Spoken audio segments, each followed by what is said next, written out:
कह रहा है आसमां ये समा भी कुछ नहीं, रो रही है शबनम में ये निज़ा भी कुछ नहीं।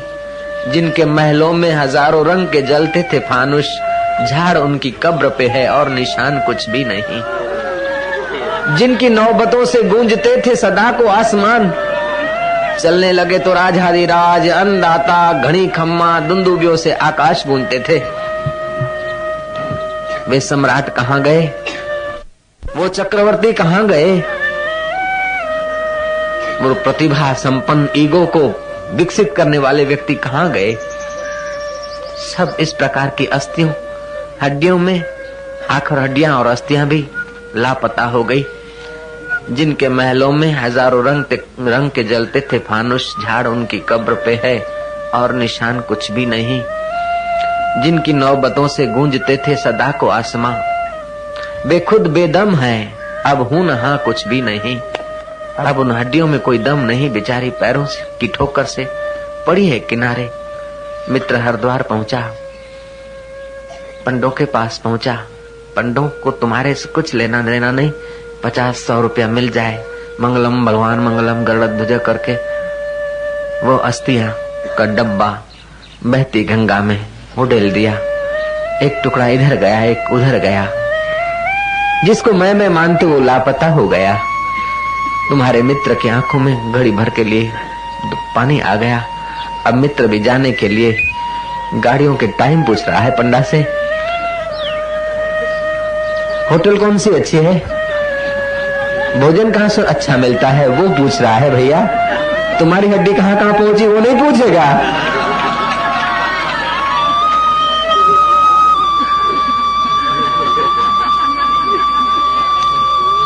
तुम्हारा जीवन का खेल खत्म हो गया। जिसको तुम मैं मानकर सजा धजा रहे थे उसका खेल खत्म हुआ। अब तुम पूछो ये खेल खत्म हुआ, लेकिन खेल का आधार वास्तव में कौन था, खेल का अधिष्ठान कौन था, खेल का सत्य सहारा कौन था। जिसके बल से मैं शरीर को मैं मान रहे थे, वो असली मैं कौन थी, वो असली मैं कौन हूँ, ऐसा अपने को प्रश्न पूछो। शायद वो असली तुम्हारा मैं जो है ना वो परमात्मा की सत्ता से उठता है। वास्तव में वो परमात्मा तुम हो यार, तुम शरीर न थे। शरीर तो ऐसे कई तुमने खेल खत्म किए। वो असली मैं कौन हूँ पूछो गहराई से। हजारों जन्म के बाप तुम्हें जो नहीं दे सके, हजारों जन्म के मित्र तुम्हें नहीं दे सके, लाखों रुपए तुम्हें जो नहीं दे सके, वही खजाना सत्संग तुम्हें हंसते हंसते देना चाहता है। आज अलविदा का दिन है, शायद तुम्हें ये कोई कुंजी मिल जाए। इस कुंजी का तुम रोज प्रयोग करते करते अपनी मैं को पहचान लो तो तुम्हारा जीवन तो धन्य हो जाएगा। तुम्हारी मीठी नजर जिन पर पड़ेगी वे भी निष्पाप हो जाएंगे। ओम।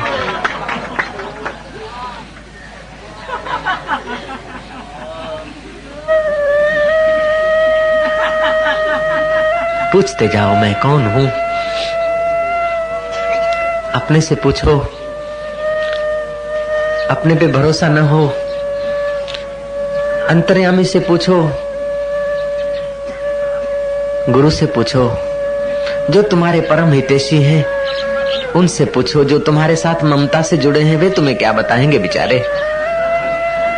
जो तुम्हारे को ईश्वर देखने की उत्कंठा में है, जो तुम्हारे को मुक्त आत्मा देखने की उत्कंठा में है, जो तुम्हें अजन्मा देखने में उत्कंठ है, जो तुम्हें शाश्वत की संगीत वाला देखने में उत्कंठ है, उन्हीं से पूछ लो मैं कौन हूँ मेरे प्यारे, मेरे गुरुदेव मैं कौन हूँ, मेरे साईया मैं कौन हूँ, मेरे परम मंगल करता देव मैं कौन हूँ,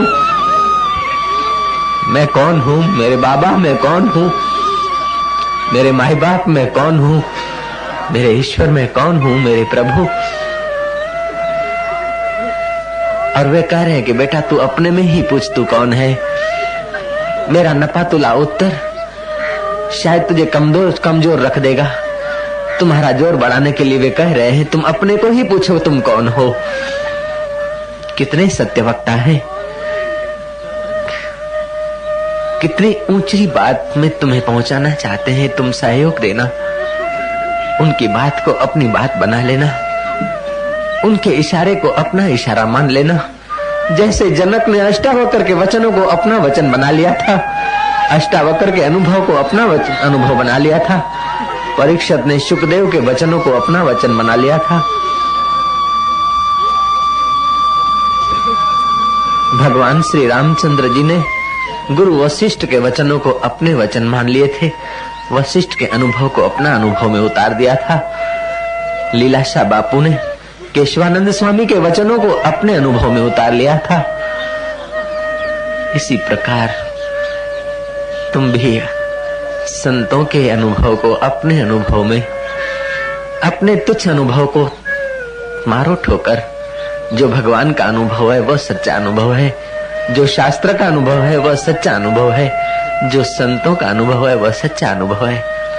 उस अनुभव की गहरी यात्रा में तुम गोता मारो। ऐसे दिन कब आएंगे कि मुझे ये संसार स्वप्न जैसा लगेगा? ऐसे ये सुहावने दिन कैसे कब आएंगे? ज्ञानवानों को जैसे ये संसार मिथ्या भासता है, स्वप्न भासता है, ऐसा मुझे ये स्वप्न लगेगा। हर्ष और शोक के प्रसंग, सुख और दुख के प्रसंगों का मैं दृष्टा बना रहूंगा। मित्र और शत्रुओं के व्यवहार में बाहर से व्यवहार करूंगा, लेकिन भीतर से समझूंगा न कोई मित्र है न कोई शत्रु है। ये सब नाटकशाला के सब पात्र हैं, सब चला चली का मेला है। शिबिर थशे, शिबिर थशे, शिबिर थशे, जयशु जयशु जयशु आव्या अने शिबिर पूरी थई हेडी, सब स्वप्न हो गया।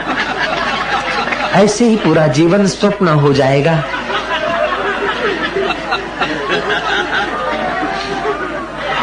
पूरा जीवन स्वप्न, हर श्वास स्वप्न, हर प्रवृत्ति का परिणाम स्वप्न, हर सुख का परिणाम स्वप्न, हर दुख का परिणाम स्वप्न, हर मिलन का परिणाम स्वप्न, हर बिछड़न का परिणाम स्वप्न। स्वप्न स्वप्न स्वप्न। तुम 3 महीने सतत इस भाव में अगर दृढ़ रहोगे तो तुम्हारी ज्ञान की आंख खुल सकती है। खाओ तब सोचना ये स्वप्न, बोलने के बाद सोचना ये स्वप्न, मिलने के बाद सोचना ये स्वप्न, दुख के वक्त भी सोचना ये स्वप्न, सुख के वक्त भी सोचना ये स्वप्न, बिछड़ने के वक्त भी सोचना कि स्वप्न में बिछड़ रहे हैं, मिलने के वक्त भी सोच लेना कि स्वप्न में मिल रहे हैं। ये एक शरीर का यात्रा का एक नाटकशाला का स्वप्न बीत रहा है। इन सारे स्वप्नों को सत्ता देने वाला मैं कौन हूँ? इस प्रकार तुम चलते, खाते, पीते, उठते, बैठते अगर अपने को प्रश्न पूछते गए अथवा संसार को स्वप्न मानते गए तो हजारों वर्ष की तपस्या से जो तपस्वियों को मिलता है, करोड़ों जप करने से जो जपियों को मिलता है, कोई कीर्तन करके शांति का रास्ता पकड़ ले, कोई ध्यान करके शांति के रास्ते पर चल दे, कोई धन इकट्ठा करके सुखी होने की मजदूरी करे, कोई पद की, प्रतिष्ठा की जाल में फंसकर अपने को सुखी मानने की भ्रमणा में पड़ जाए, उनकी मर्जी की बात है। लेकिन मेरा अनुभव है, मेरे गुरुदेव का अनुभव है, मेरे दादा गुरु का अनुभव है, मेरे शुकदेव का अनुभव है, मेरे गोविंदाचार्य का अनुभव है, मेरे शंकराचार्य का अनुभव है, मेरे आदि ब्रह्मा जी का अनुभव है, मेरे आदि नारायण का अनुभव है, मेरे राम जी का अनुभव है, मेरे वशिष्ठ महाराज का अनुभव है, मेरे भोलानाथ का अनुभव है। उमा कहूँ मैं अनुभव अपना, सत्य हरि भजन जगत सब स्वप्ना।